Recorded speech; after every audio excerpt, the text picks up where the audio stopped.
আপনি আপনার Facebook ID অন্য কারো ডিভাইসে লগ ইন করছেন, কিন্তু ভুলবশত ওইসব ডিভাইস থেকে আপনার ফেসবুক আইডি লগ আউট করতে ভুলে গেছেন। তো এখন আপনি আপনার ফেসবুক আইডি অন্যদের ওইসব ডিভাইস থেকে কিভাবে লগ আউট করবেন চলুন দেখে আসি। তো প্রথমে আমাদের ফোন থেকে ফেসবুক অ্যাপসটি ওপেন করতে হবে। ফেসবুক অ্যাপস ওপেন করলে ডান দিকের উপরের কোণে দেখবেন থ্রি লাইন, এখানে আপনার প্রোফাইল পিকচার অ্যাড থাকতে পারে। তো এটার উপরে ক্লিক করে দিবেন। ক্লিক করে দিলে এখানে দেখতে পাবেন সেটিংস নামে একটি অপশন, এখান থেকে সেটিংসে ক্লিক করে দিবেন। সেটিংসে ক্লিক করলে আপনাকে নতুন একটি পেজে নিয়ে আসবে ঠিক এরকম। এখানে দেখুন পার্সোনাল ডিটেলস রয়েছে সবার উপরে, এটার উপরে ক্লিক করে দিবেন। ক্লিক করে দিলে নতুন একটি পেজে নিয়ে আসবে ঠিক এরকম। এখানে একটি অপশন দেখতে পাবেন পাসওয়ার্ড অ্যান্ড সিকিউরিটি, এটার উপরে ক্লিক করে দিবেন।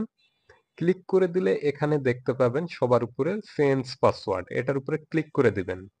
ক্লিক করে দিলে এখানে আপনার আইডি শো করবে। তো আপনি যে আইডির পাসওয়ার্ড চেঞ্জ করবেন এবং ওই আইডিটি অন্য সব ডিভাইস থেকে লগ আউট করবেন, ওই আইডির উপরে ক্লিক করে দিবেন। আমি এখান থেকে আমার আইডির উপরে ক্লিক করলাম। ক্লিক করা মাত্র দেখুন নতুন একটি পেজে নিয়ে আসছে। এখানে দেখেন কারেন্ট পাসওয়ার্ড, বর্তমানে আপনার যে পাসওয়ার্ড রয়েছে সেটা এখানে দিতে হবে। তো আমি দিয়ে দিচ্ছি।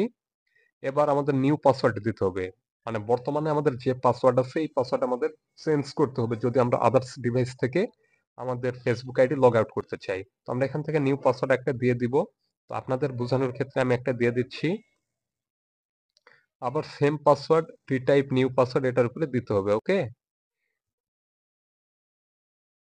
তো সেম পাসওয়ার্ড আবার নিচে আমি দিয়ে দিলাম। দেওয়ার পরে এখানে একটি বিষয় ক্লিয়ার করে দিই। এই যে দেখুন ফরগেট ইওর পাসওয়ার্ডের নিচে টিকমার্ক দেওয়া রয়েছে, এটাতে যদি আপনার টিকমার্ক দেওয়া না থাকে তাহলে আপনি টিকমার্ক দিয়ে দিবেন। টিকমার্ক দিয়ে টিকমার্ক দিয়ে দেওয়ার পর এখান থেকে চেঞ্জ পাসওয়ার্ড এটার উপরে ক্লিক করে দিবেন। দিলে সঙ্গে সঙ্গে আপনার ফেসবুকের পাসওয়ার্ড পরিবর্তন হয়ে যাবে এবং আপনার এই ডিভাইস বাদে যতগুলো ডিভাইসে আপনার এই ফেসবুক আইডিটি লগ ইন করা রয়েছে সবগুলো লগ আউট হয়ে যাবে। ওকে, তো ভিডিওটি যদি ভালো লাগে অবশ্যই একটি লাইক দিবেন। আপনার মূল্যবান মতামত কমেন্ট বক্সে জানিয়ে যাবেন। আর নতুন হয়ে থাকলে চ্যানেলটি সাবস্ক্রাইব করবেন। ওকে, আজকের মতো এখানেই বিদায় নিচ্ছি। আবারও দেখা হবে পরবর্তী কোনো নতুন ভিডিওতে। সুস্থ থাকবেন, ভালো থাকবেন। আল্লাহ হাফেজ।